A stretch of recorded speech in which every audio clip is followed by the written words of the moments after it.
Почитувана колешке Лазаревска, се согласувам со вас дека целта на предложеново законско решение сама по себе е многу позитивна и ја поддржувам како идеја.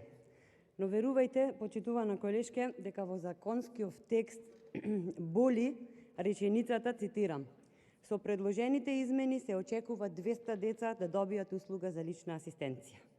Како искалкулиравте дека само 200 деца заслужуваат лична асистенција, јас никако не можам да сватам и логиката ми вели дека фискалните импликации од 20 милион 408 милијади денари сте ги направиле не со искрени намери за реална помош на оваа категорија лица, туку единствено врз база на потребата за бројот на лица од вашата партија пред кои сакате да си се отчестите.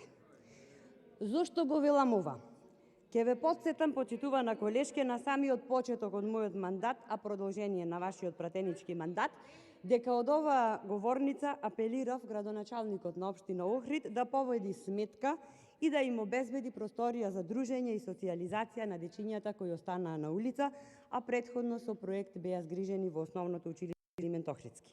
Верувајте, еве веќе една година го чекав моментот за како што ветив јавно да му се заблагодарам на почитуваниот градоначалник, ако им обезбедеше општинска просторија за оваа цел, но за жал, после една година одговор од јавниот повик нема.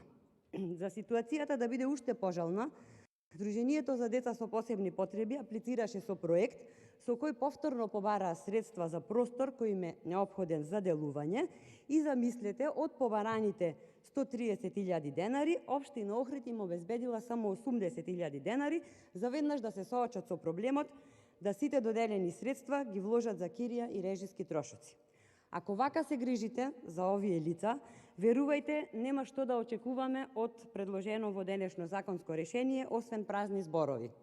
Да не ги наведувам едно чудо несреќни истории кои конкретно за Охрид, но и за Македонија ги читаме по медиумите. Дури имавме и пример на делен па одземен електромотор од лице со посебни потреби само заради тоа што напишало Facebook статус дека државата недоволно се грижи за овие лица. Крајно време е да покажете грижа, ама вистинска грижа, а не грижата за партиските вработувања да ја покривате со законски текстови.